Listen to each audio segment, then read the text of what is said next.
Most freebies, I'm just going to say it, are kind of trash. They're garbage. They're either too vague, too boring, or too disconnected from the thing that you actually want people to buy. And I'm really sorry to say it, but your audience can feel that. Welcome to Girls Make Bank, the podcast show for women who want to learn the art of selling for business and for life. I'm Jack White, seasoned sales professional, entrepreneur, and owner of Honeybees Group. Come back each week to hear inspiring stories from some of our favorite business owners, learn how to take the ache out of selling, and make bank.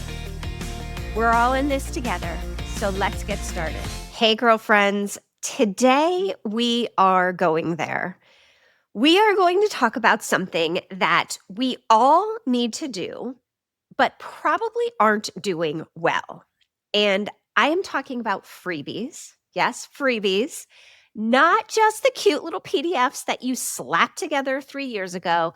I mean the kind of free offers that actually work, that build trust, that generate leads, and make your paid services the next obvious move.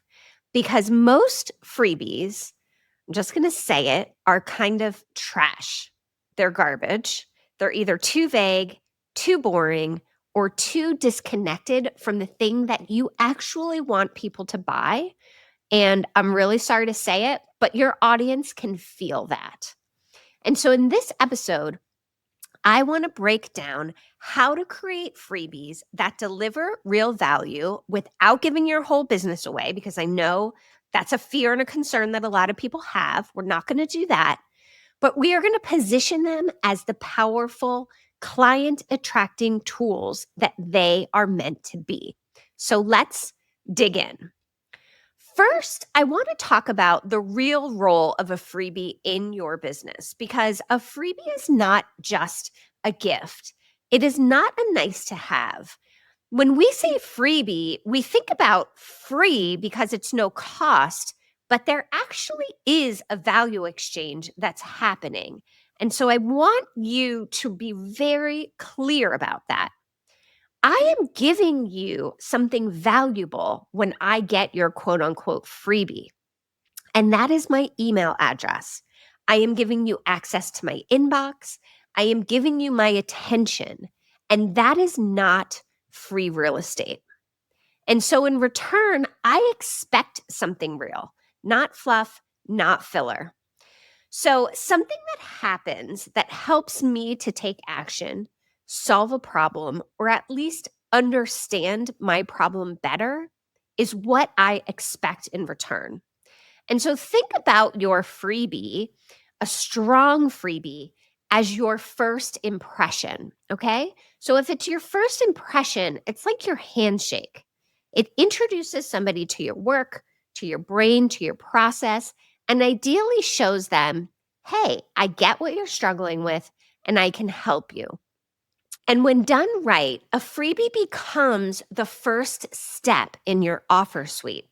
It sets up your paid services as the next logical step. And when that happens, that's when you know it's working. So let's talk about what actually makes a freebie great. And let me say this loud for the people in the back. Your freebie needs to solve a real specific problem. Gone are the days when freebies could just be slapped together and we were happy to get something for free, okay? These are not just 5 random tips. This is not a checklist of obvious things someone could Google. I'm talking about a resource that helps your ideal client do one of 3 things. The first thing that your freebie should do is identify their knowledge gap. So they realize that they don't know what they don't know, and now they're aware of it. This is a great freebie, is helping your potential client identify their knowledge gap. The second thing that your freebie can do is define the problem that you solve. You help them name what's been in the way so they can see why your work matters. And then the third thing that your freebie can do is start the pre-work. So you get them ready to go deeper with you, whether that's strategy, mindset, systems, or something else. So think of your freebie as like that first baby step or step one in your overall offer suite. It doesn't solve everything, but it gets them moving. It builds trust and it makes the next step with you feel obvious. So, a good freebie doesn't hoard value out of fear. I see this happen all of the time. You need to share just enough to help someone get a win because people remember who helped them take action. And that's what you want your freebie to do, to help them take action. So let's talk about where people go wrong because honestly, there are a few mistakes that I see all of the time and they're killing your conversions. And I don't want that to happen. So, mistake number one is that your freebie doesn't lead anywhere. Now, that doesn't mean that it doesn't have value. Your freebie might be really valuable on its own, but it doesn't connect to your paid service or product. You've just basically created a random piece of content and not a funnel. And really, your freebie should naturally flow into the next step, which is working with you in some paid capacity.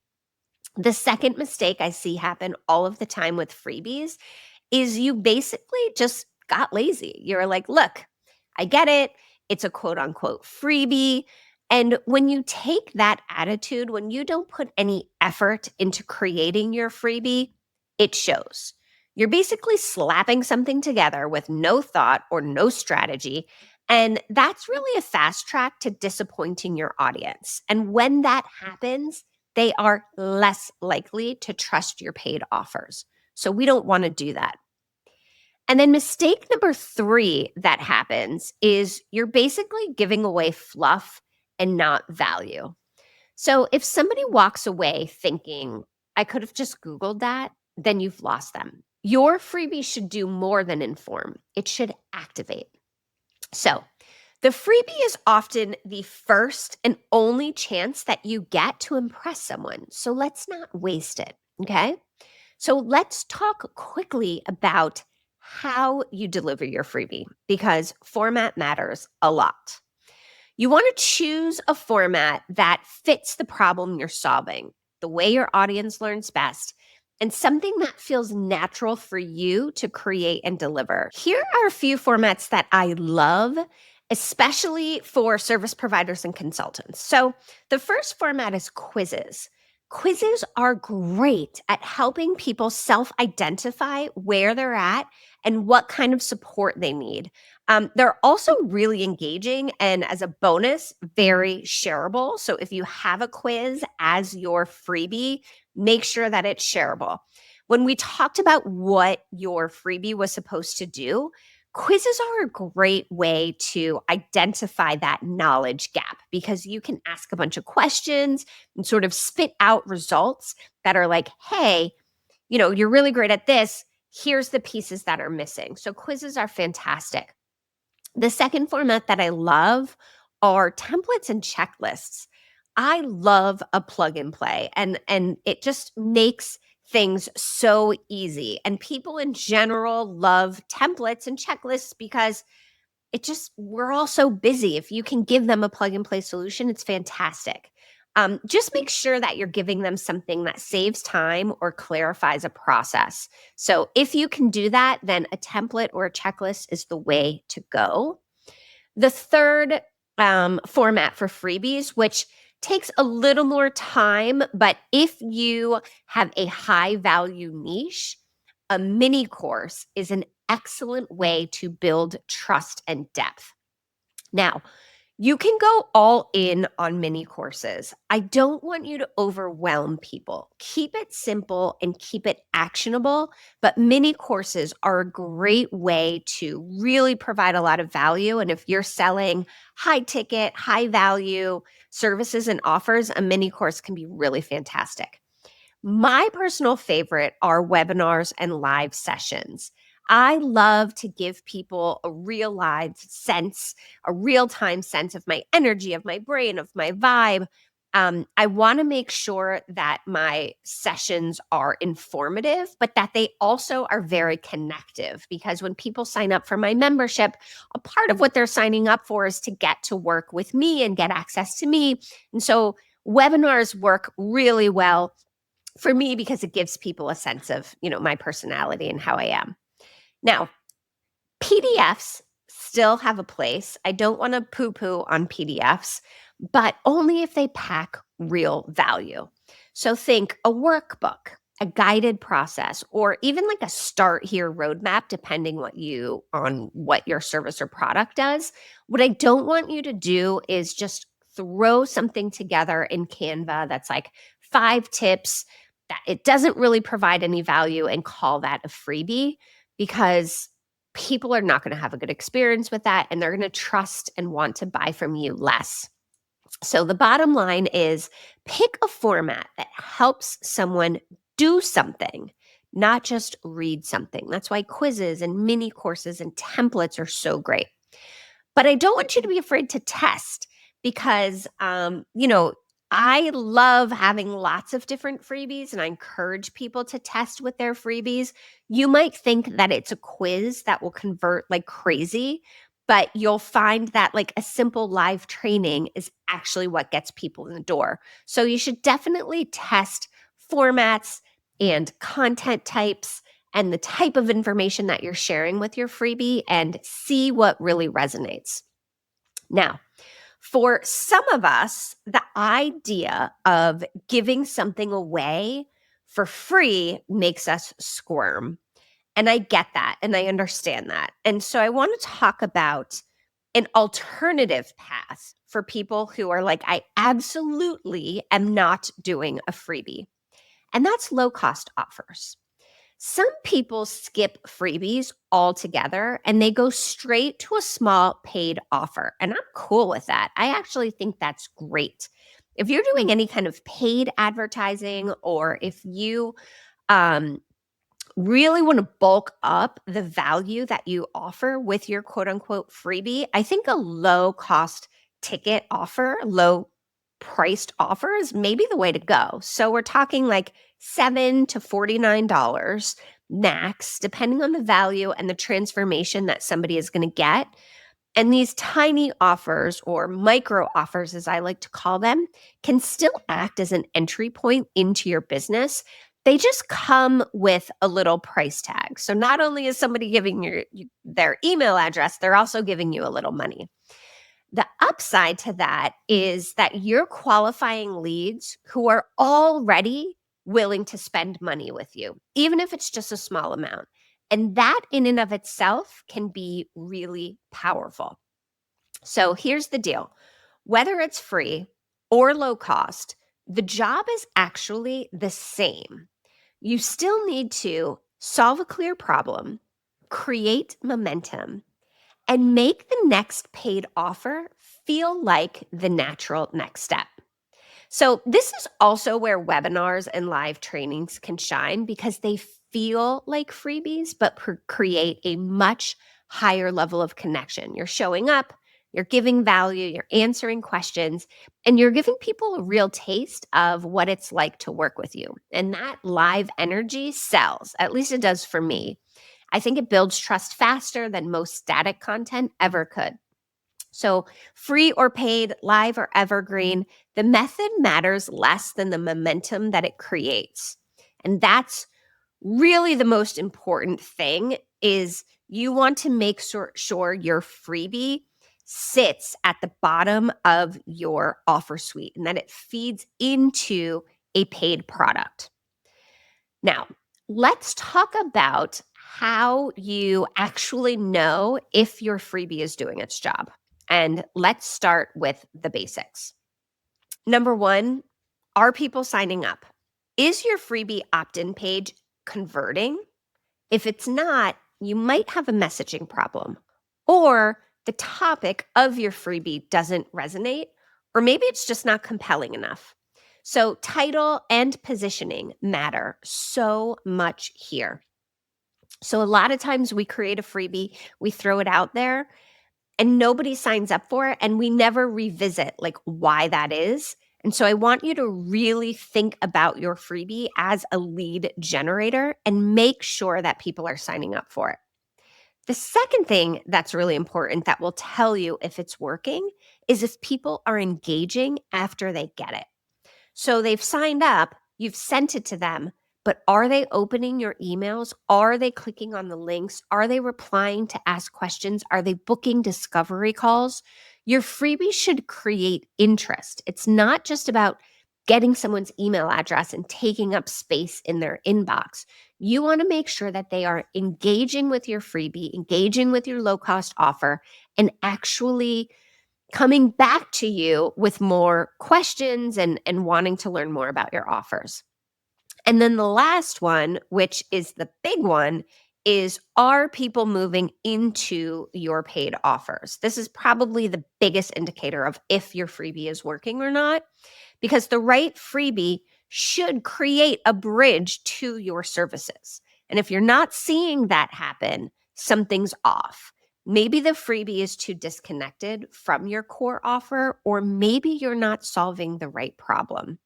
So, a pro move that I always do when people sign up for my freebies is I ask for feedback. And you can literally say, I have an email that goes out after someone has opened the freebie and I know they've clicked on it. Is I send them an email and it's like, hey, I'd love to know, was this helpful? What else would have made it more useful? And do you have any other questions? Respond so that I can answer them for you. And you will learn so much from just a few responses. Okay, so it's very important that you ask for feedback from people who have signed up for your freebie. Data is great, but conversation is better. So get them responding to your email. If you want to get on a call with some of them and ask them questions, that would be the best thing to do. All right, so let's bring this home. Here's your assignment for this week. I want you to review your freebie with a fresh, critical eye. I want you to ask yourself, is this actually valuable? Would I want to receive this? And does it clearly lead to my paid offer? And if the answer is yes, amazing. Good for you. Now, if you can come up with 1 or 2 ideas for freebies that might work better for different segments of your audience or different formats, then do that. If the answer is no, that it's not working, that people are not engaging, and that you're not getting sales from it, that's okay. We can fix that. Go back to the root problem that you solve and ask, what's the very first thing someone needs to do, realize, or understand before they're ready to work with me? And that, my friend, is your freebie. So remember, this is not about giving everything away. I'm not about that, right? We're all about selling, making money, charging our worth. But you do need to give people a taste of what it's like to work with you and help them take that first step. And that's what your freebie or your low-cost offer should do. It isn't fluff. It is the front door to your business. So make it worth walking through. Everyone in the Honeybees Group builds freebies as a part of our membership program. So if you are interested in learning how to build freebies, learning how to sell within your business and build sales systems in your business, join me in the Honeybees Group. Learn more at honeybeesgroup.co. Until next week, friends. Thank you for listening to this episode of Girls Make Bank. If you like what you've heard, please remember to subscribe, like, and follow us on Spotify, Apple Podcasts, or wherever you listen. Please review and share our show to help spread the word and help your girls make bank. And I'd love to hear from you. Connect with me on LinkedIn or Instagram, or visit honeybeesgroup.co. Until next time, friends.